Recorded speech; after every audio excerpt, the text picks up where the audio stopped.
Tough game, obviously. Playing Bellarmine, the final score is kind of irrelevant, obviously. It doesn't matter who wins this game. Coach Davenport and I are both trying to get better. We're kind of a veteran team in a lot of ways. So it's a tough game for Bellarmine, being as though they lost Davis and they lost Troutman. Two guys were their starting guards. So you lose your starting backcourt and you open up against a team ranked in the top 15 in the country who presses you the whole game. It's a tough assignment for Bellarmine. I thought our guys did a great job. Our effort, our energy, our attitude was tremendous. Obviously, we have a lot of things to clean up, but Bellarmine makes you better despite the final score. My guys are in there talking about, I've never seen guys play that hard and cut without the ball the way they do. So it was funny that, watching film and preparing for Bellarmine, there's a reason we play them, because Scotty's probably the best offensive coach in the country. It made us better, because once we started watching Bellarmine's film, our guys started passing the ball the way Bellarmine passes the ball, and then tonight we did. So our defense obviously was suffocating, but we shot 54% because we had 19 assists. So we got a lot of contributions. Obviously, I think we got 6 guys in double figures. So we got a deep team. We got a chance this year. We got great leadership, but we're just appreciative that everybody involved, Freedom Hall, Bellarmine, the NCAA gave us the waiver. This was just a great event tonight. Very, very neat to be here again. So you talked about how well they passed the ball. You alluded to it now. Yeah. We haven't passed the ball well all preseason until we started watching Bellarmine film about 4 days ago. And I told our guys, you got to. This is the best offensive team in the country. They led the world in field goal percentage. And Division I, II, III, NAI, NBA, Europe. Led the world because of the way they pass and move. They also move without the ball too. So for you to hold them to 39.6. Yeah, it's tough, but again, obviously we're more athletic, so it's hard for them to make shots playing at a speed. We were able to speed them up. They struggled. They got knocked out in the Final Four last year to a team that kind of plays the way that we're trying to play right now. I'd say it was really a good thing for us was we got in foul trouble. We're a team that doesn't foul a lot for people that haven't seen us, but we're going to foul more this year because of the pressing. But we've got to learn to press without fouling.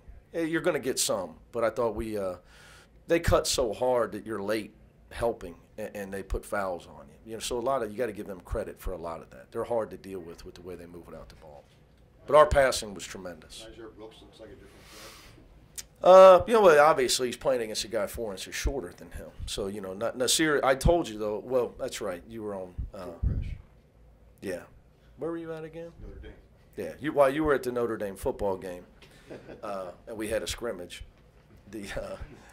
I said to the press that Nasir Brooks is our most improved player. And he's still dealing with a sore ankle a little bit, but he's definitely our most improved player. Darren Savino's done a great job working with him. Did a great job finding him. He was not a top 300 player. There was no recruiting, really, because nobody else. It was us and LaSalle was a local Philadelphia school. So I'm blessed with a great staff. But Darren's done a great job with him. What's your thoughts on Ellie Sosemi tonight? Say his last name 10 times fast. Sosemi. Ellie, we knew, again, Larry Davis found another guy that wasn't ranked in the top 500. And he's up in Canada, and he's just he's a Bearcat. The guy plays as hard as seniors play. And he plays like that every day. I've never had a guy in the first day of practice dive on the floor 5 times. He's just a complete soldier, warrior. His effort's awesome. He's just a great kid to be around. Still learning his personality more because he doesn't get my jokes because his English is still, he only speaks 6 languages. He learned it in 8 months. So but he still hasn't got, my jokes are bad, but he doesn't even know they're bad. And I can't speak French, so.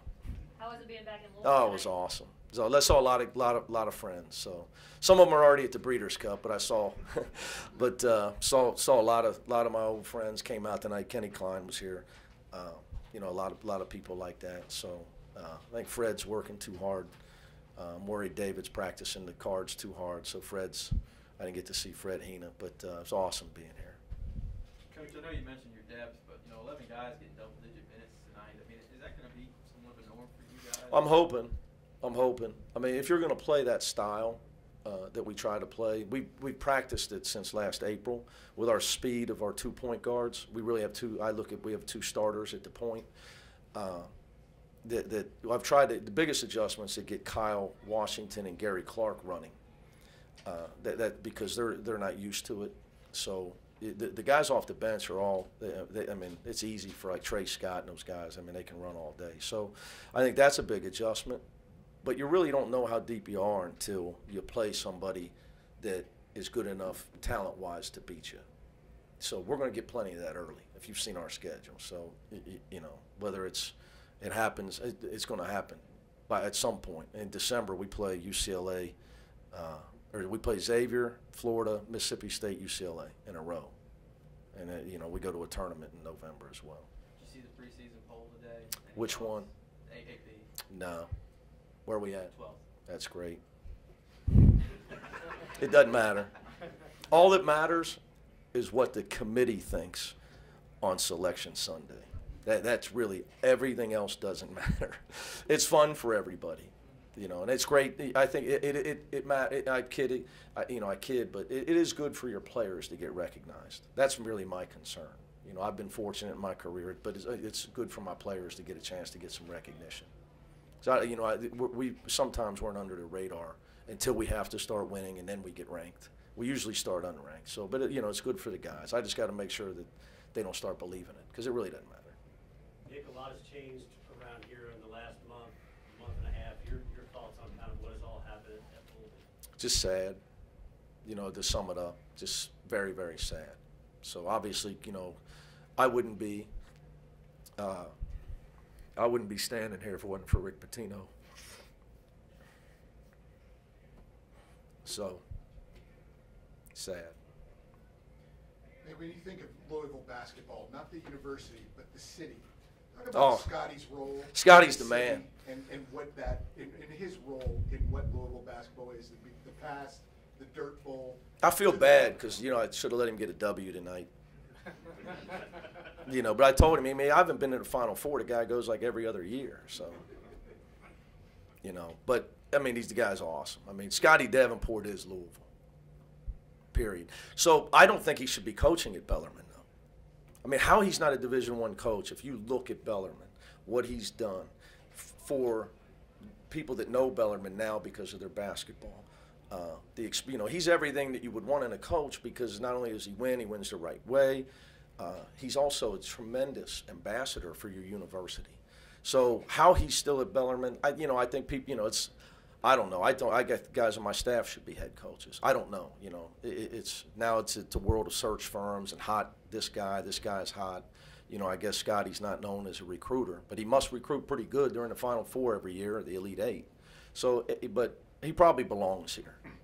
He don't like when I say that, because his bank account would be bigger if he was somewhere else. He give you any tips for Breeders' Cup? No, he's asking me.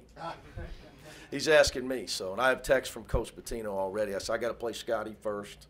Then I'll, you know, we'll watch film tomorrow. I maybe get a chance to read the sheets, and I'll let you know what I think. I know you're close with Coach Pitino. Have you spoken to him? Oh, How's he yeah. doing?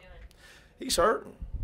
I mean, the guy's a Terminator, though. For people that don't realize that, he's determined. I mean, nobody's overcome adversity in their life the way he has. Let's just be honest. I mean, nobody's overcome adversity the way Rick Pitino has. So, like, when you watch, I've seen him handle things since 2001 when we became close. It's just amazing how he handles things that have gone on around with his family or professionally. So he'll be okay. I can tell you that I can tell everybody this. He is upset for 2 reasons. He's not coaching his team. That kills him. But he loves Louisville. So you guys got, Coach was a vagabond, and then he planted his flag here, and this was going to be his legacy. So I'm telling you, like, he wanted to leave here with whenever he left here, he wanted everything to be perfect, even better.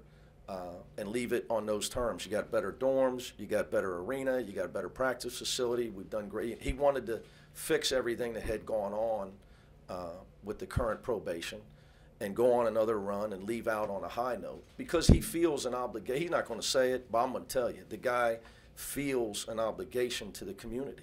He loves the community. The community's given him a home that he really never had. I mean, he moved Billy Minardi's family here. I mean, this is his home. So for him, that would be the second thing, that he cares. He loves the city. So that's a hard. I think like when you see him and you saw him in that interview, that's the facts. It just is, and it's just hard for me to see him that way. Thanks, guys.